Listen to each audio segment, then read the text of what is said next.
Yey, kwashuba kwiMadlanga Commission of Inquiry namhlanje fike qathatha uLieutenant General Dumisani Khumalo olaphana ke phezulu noma ngizothi oyinhloko ke ophikweni lokuphenywa ke ngobugebengu laphayana ke abakubiza ngesilungu ukuthi ke crime intelligence, is a head of crime intelligence, aphinde ke futhi abe yilo owayelaphayana ke noma ke wayihola ke i-political killings task team. Namhlanje ngijethi bekhali iphepha khalipeni kuthuleke kuthe cwaka ngoba amabhoma dededelwa uKhumalo namhlanje. Hayi, nalabe siwababaza ngaphambilini awekho. Ake singene kona ngithemba ukuthi niyaphila. Uthi uKhumalo, hey nina kunobugebengu obuningi ngabo benzakalayo lapha eningabazi. Yibuphi nalobo bugebengu uthi nje kuneqembu elaziwa ngokuthi Big 5 Cartel. Kule Big 5 Cartel isebenza kakhulu lapha na ke isifundazweni saseGauteng. Njengoba kuyisona ke isifundazwe saziwayo kakhulu ukuthi ke siyimboni ke yezamandla omnotho eningizimu Afrika jikelele yonke, kungakho ke bezinze khona. Kodwa uthi nje abagcini ngokusebenza lapho kuphela eGauteng, bayatholakala nase Western Cape, bayatholakala nase KZN, bayatholakala futhi nase Eastern Cape. Njengoba ke kuyizona lezi indawo ezisetshenziswa kakhulu mangabe kuzokwenziwa ubugebengu lobo kuthintwa ke amachweba phecelezi ke amahaba, uthi ke kungakho betholakala nalapho.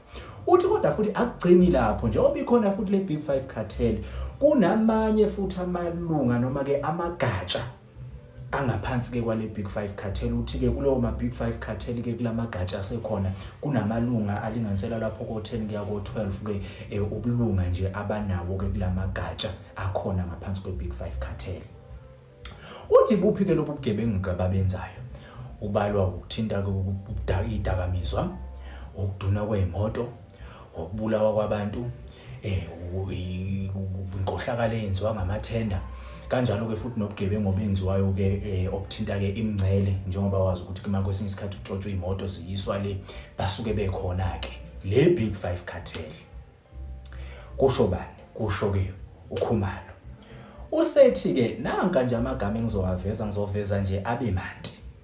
Uveza igama lika TK Molefe, waveza negama lika Vusumuzi Khethmanhlala, uthi yibo ke abangabanye osomaqhuzu kule Big 5 Cartel. Uthi ke kodwa amanye amagama ngizokwadalula ngoba le Big 5 Cartel singene yathi shi kuyilontunja kusopolitiki kwezombusazwe, singene yathi shi kunobanye kosopolitiki abathintekayo ke njengamanje la.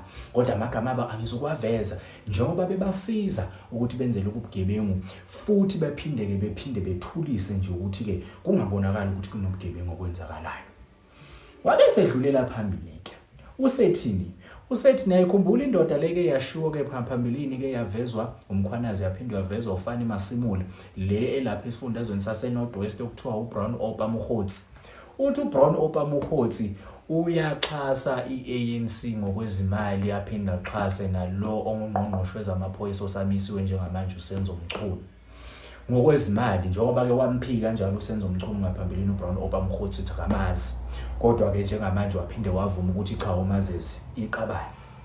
Uveza ke manje sekuveza bani ke uKhumalo ukuthi hey lo muntu lo uyayixhasa iANC futhi uphinde ke athinteke kumacala ke nje amaningi ukuthi unakho ke emaceleni ke asuke ephenywa ilontonja ipolitical killings task team ukuthi naye afuna ukuqhambukela lapho phakathi, kodwa njalo bengasilona iphoyisa.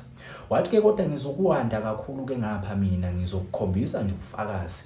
Wabeke sebuneka kubufakazi okukade ke busuka lapha ke ku WhatsApp, ingxoxo phakathi kukaMatlala kanjalo ke noMkhotsi. Wayiveza ke evezela ke iCommission, wayesethi kodwa ke okunye kukhona okujulile kakhulu engeke ngize ngikuveze njengamanje ngoba kuzophazamisa ke lo mgudu ke esifuna ukuthatha ukuthi sifuna ukuphenya ke izinqa ke emadodeni, sifuna ukwaliphenya nje ibheshu izinqa zihlalo bala.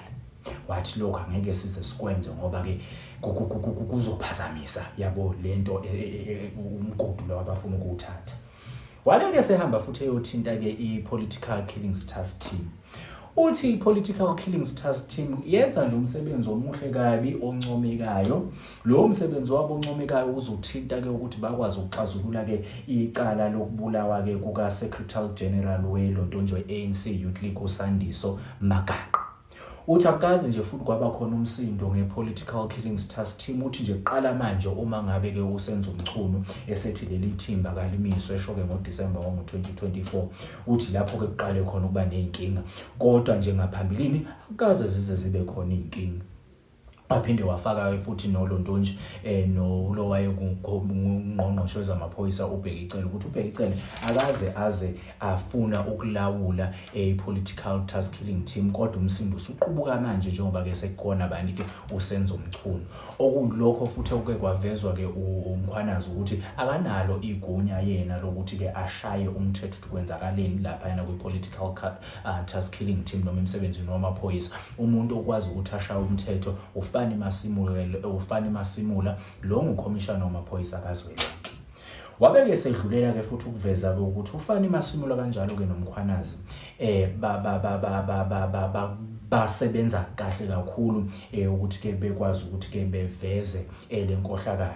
Waphinde-ke futhi waveza ukuthi kunelontunja amacala-ke ake abekwa wona ngaphambilini enkohlakalo fraud and corruption.